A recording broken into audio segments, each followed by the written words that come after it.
Hi అండి అందరికీ. ఇవాళ మనం వెజ్ కట్లెట్స్ ఎలా ప్రిపేర్ చేసుకోవాలో తెలుసుకుందాం. ముందుగా ఒక బౌల్ తీసుకొని అందులో 1 cup besan flour, 1/2 cup suji రవ్వ, 1/2 కప్ గోధుమ పిండి, ఈ మూడింటిని బాగా మిక్స్ చేసుకొని ఆ తర్వాత మనం అన్నీ ఫైన్గా చాప్ చేసుకున్న వెజిటేబుల్స్, ఇంట్లో ఏవి అవైలబుల్గా ఉంటే ఆ వెజిటేబుల్స్ అన్నీ వేసుకోవచ్చు. నేనైతే క్యారెట్, బీన్స్, ఆనియన్స్ అన్నీ ఫైన్గా బాగా చాప్ చేసుకోవాలి. మిర్చి, క్యాబేజ్, క్యాప్సికమ్ ఇవన్నీ బాగా ఫైన్గా చాప్ చేసుకొని ఆ డ్రై ఐటమ్స్ కలిపిన వాటిలో మనం యాడ్ చేసుకొని బాగా మిక్స్ చేసుకోవాలి.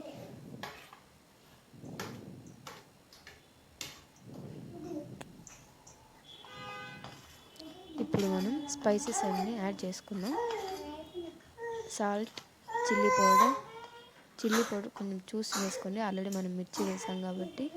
కొంచెం ధనియా పౌడర్, కొంచెం పసుపు, అలాగే కొంచెం జీరా పౌడర్, అంతే చాలు. ఈ స్పైసెస్ వేసుకొని బాగా మిక్స్ చేసుకొని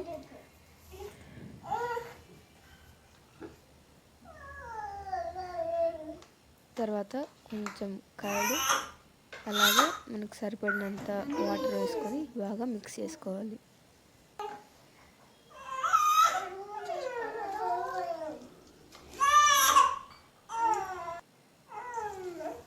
మీకు వీడియోలో చూపిస్తున్నట్టు ఈ కన్సిస్టెన్సీ వచ్చేంత వరకు బాగా వాటర్ని అడ్జస్ట్ చేసుకుంటూ కొంచెం కొంచెంగా వేసుకొని బ్యాటర్ అనేది మనం కలుపుకోవాలి. తర్వాత మీకు ఏ షేప్లో కావాల్సింటే ఆ షేప్లో, లైక్ కట్లెట్స్ కానీ బుల్లెట్స్ లాగా కానీ మీకు ఏ విధంగా కావాల్సింటే ఆ విధంగా 15 మినిట్స్ ఆ బ్యాటర్కి రెస్ట్ ఇచ్చేసి తర్వాత మీకు నచ్చిన షేప్లో మీరు, నేనైతే కట్లెట్ లాగా చేస్తున్నాను. ఇంకా మీ ఇష్టం, పిల్లలు ఏ విధంగా తినాలనుకుంటారో వాళ్ళు ఇష్టంగా ఎలా తింటారనుకుంటారో ఆ విధంగా చేసి మీరు ఫ్రై చేసుకుంటే సరిపోతుంది.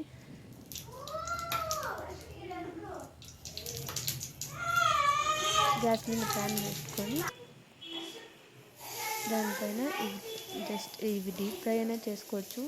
పిల్లల కోసం కాబట్టి మనం ఓన్లీ షాలో ఫ్రై చేసుకుంటున్నాం.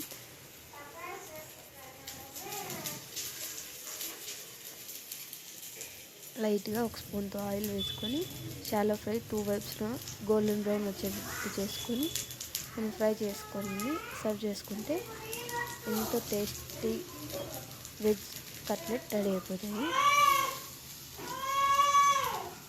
మీరు ఒకసారి ట్రై చేసి మీ పిల్లలకి పెట్టి వాళ్ళు ఎంత ఇష్టంగా తిన్నారో కామెంట్స్లో కామెంట్ చేయండి.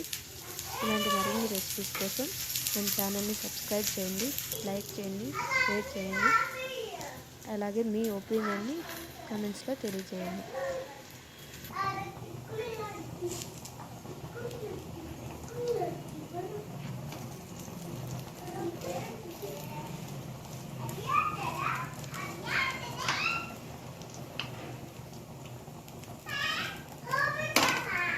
ఇలాగా 2 సైడ్స్ గోల్డెన్ బ్రౌన్ వచ్చే విధంగా మనం బాగా టర్న్ చేసుకుంటూ మనం మీడియం ఫ్లేమ్లోనే ఈ ప్రాసెస్ అంతా జరగాలి, లేకుంటే బ్లాక్ అయిపోయి మాడిపోయినట్టు అయిపోతాయి.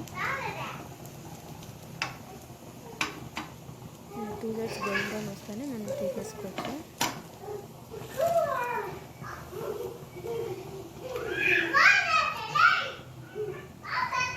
తీసేసుకొని మనం ప్లేట్లో సర్వ్ చేసుకుంటే అయిపోతుంది. ఎంతో టేస్టీ వెజ్ కట్లెట్స్ రెడీ. వీటిని మీరు రెడీ చేసి ట్రై చేసి ఎలా ఉందో కామెంట్ చేయండి.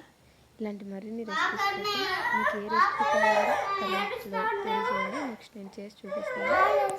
Thank you friends, bye.